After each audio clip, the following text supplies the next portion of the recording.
views and opinions expressed in this program are those of the participants and do not necessarily reflect the views of BronxNet or the program underwriters.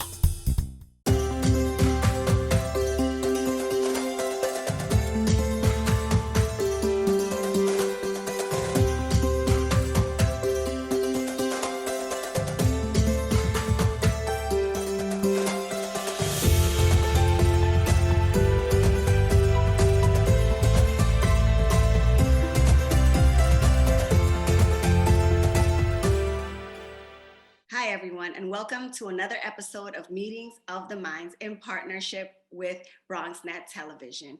We are super excited to continue our series on highlighting our members, our affiliates, and advocates for not only the Hispanic community, but all communities of color. Our segments will be hyper-focused on economic resources, equity, inclusion, and stories about how we got a seat on the table. That's right. La silla en la mesa. Estamos ahí hasta que por fin. This is very, very, very exciting to me because as we transition out of Black History Month into Women's History Month, we have a story of corporate integrity, entrepreneurial courage, and paying it forward. Ms. Marcia Guerriere founded and personally funded Hersuitespot. Her business is an MWBE certified coaching business focused on helping women of color in their early stages of entrepreneurship. I mean, she helps them in the most uncomfortable of stages when it comes to transitioning from employee to employer. Marcia, we are so excited to have you here today. I can't wait to get into your story. Can you start by telling us a little bit more about your business? Hi, thank you for having me. I'm so excited to be here with you today. So, Her Sweet Spot is a private network for women of color seeking to advance in leadership and entrepreneurship.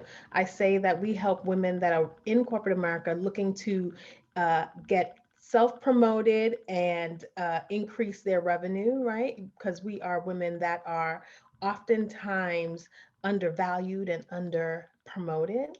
And we really support women that are working both 9 to 5 and starting a business. We have 4 core pillars within our business, which focus on mindset, money, marketing, and media, which is part of our core training and coaching that we do with small business owners. Talk to me a little bit more about this mindset, right? Because in order to jump from being an employee to taking on the great feat of being an entrepreneur, there has to be a shift in mindset. Can you elaborate? Yes, the mindset is usually the last thing that startups and small business sidepreneurs think about when dealing with how to grow and really scale their business. They're oftentimes running away from the corporation structures and systems that are in place. And so they don't realize the trauma that they're holding on to and what's probably holding them back into growing their business a bit further. So having that strong CEO mindset, being able to persevere, being able to be resilient to the no's and all of the negativity that will come. Oftentimes people are negative to small business owners, not because they don't want us to succeed, but because entrepreneurship is hard. So Yeah. sometimes, like parenting, you don't want your children to walk into danger, so you keep them from certain things. And it's the same way with entrepreneurship. Oftentimes we're trying to run away from the danger. So we have many executives and senior level entrepreneurs in corporate America that really negatively try to steer us away from that path. But it it takes a certain mindset in order to understand that there will be challenges, there will be dark days, but you can uh, obviously all of these Google started somewhere, Amazon started somewhere. It wasn't a successful path to that $1 billion valuation. It was there were naysayers in that, progression, and we're going to face that as well. And so mindset is a very important component to helping entrepreneurs get past the barriers and the obstacles and the past traumas of the things they've experienced inside corporate America. Mhm. I mean, you've hit on so many key points, right? It's very difficult. There, it comes with a lot of trauma. It comes with a lot of challenges, and one of those challenges is also money and finance, right? And a lot of entrepreneurs, especially those of nonprofit organizations, have to go uh, out to start looking for funding for their business. Well, not even nonprofit, even corporations have to look for Right. funding for their business. You know, in the height of this, I want to call it summer of terror with George Floyd, Breonna Taylor, and the social and civil unrest, we saw a lot of corporations just being extremely reactive and giving to big organizations that were trending. I'm not saying the organizations have not been doing, great things, because they have, but oftentimes they've overlooked what is right in front of them. Can you Right. tell us your story? Absolutely. It's my favorite topic. So last year I call the year 2020 was a year of pain and joy. Pain for all of the trauma that we were experiencing because of the pandemic, and then watching all the social unrest happening right before our eyes in a way that we've never truly collectively as a country seen before. And like you said, corporations were, putting out those sound bites of support. They couldn't ignore, particularly because of George Floyd's incident or death or murder, they couldn't ignore the cries of the Black Lives Matter movement. And so many of them came out and said, we're going to start supporting. We will put our dollars into these organizations, major organizations like the Black Lives Matter organization and NAACP, which are phenomenal and do great work and have always done great work. And last year, my CEO, so I'm a full-time employee and employer, and the CEO of the company that I work for made his great statement in support of Black Lives Matter and put a call to action out to his employees to say, give us your organizations. We want to support the companies that you support. And so my colleagues and I, we got together. We said, okay, here's the list of the organizations we're going to offer to him. And I sat at my desk for several days, laboring on my response to his email. And I said, you know what, Marcia, this is your shot.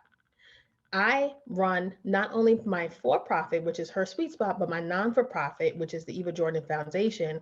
And we have often, like you said in the beginning, I've self-funded a micro grant for small business women of color entrepreneurs. And I said, you know what?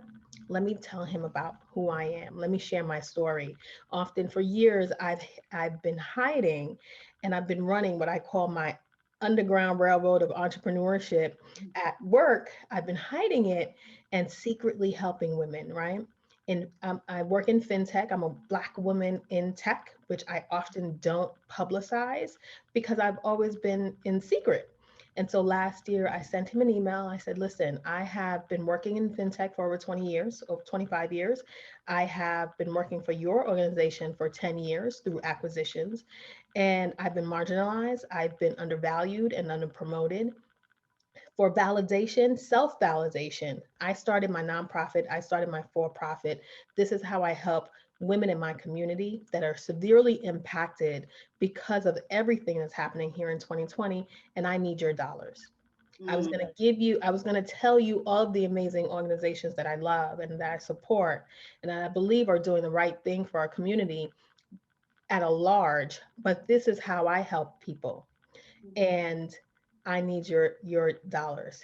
And I got a response, and I said to him, can we keep this private, just between you and me? And he responded to me. To my surprise, he CC'd two other people and said, I'm so happy that you did decide bravely to come to me, and I'm going to help you and I'm going to support you. And because of his efforts, I raised a little bit over $25,000 through my company alone to Mm. fund the Her Rise micro grant fund, which gave away over $20,000 last year to women of color, small business owners. And we are funded to continue our mission to give $500 a month to one small women of color small business. Wow, congratulations. That Thank you. was very courageous. And my mentor, who's also the president of the New York City Hispanic Chamber of Commerce, would always say, Sulma, sometimes the answer is right in front of you. Yeah. And it really does take that conversation with your inner self, the part of you that's afraid to have that courageous, Yeah. much needed discussion. So with that story, I hope that so many women are encouraged to grab onto that courage and make a difference, specifically for organizations that are right in front of you. I mean, Marsha has been doing this for how many years, and she's kept it a secret. How many more Marshas are within your organization? And we need to continue to speak with each other and find out a little bit more about our communities, what's needed and who's doing what to help. And Marsha was right there, and I commend you for that. But you are also an Amazon best-selling author. You authored the book Pathways to Her Rise. Yes. Please tell us a little bit about that book. So I'm so excited to introduce you guys to Pathways to Her Rise. I am a three-time best-selling author and have been producing and self-publishing uh, books for several years and helping women tell and share their stories as authors and become best-selling authors. And Pathways to Her Rise is the latest book. So many of the women that were recipients of the Her Rise grant in 2020 and businesses were impacted by COVID-19, I brought 9 courageous women out of that pool to develop this book and help them share their stories on their path through their careers, all the way up to entrepreneurship. And it is turning out to be an amazing book. And I'm so excited. We're as we approach Women's Month, as you mentioned earlier, we'll be hosting our launch party on Women's Day to really celebrate each and every one of our authors and the stories that they're sharing. We talk about building legacy.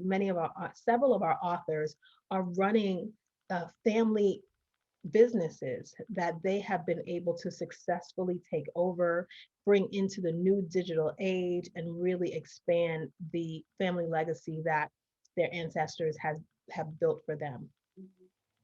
That is incredible. So I am about to drop all kinds of F-bombs on you.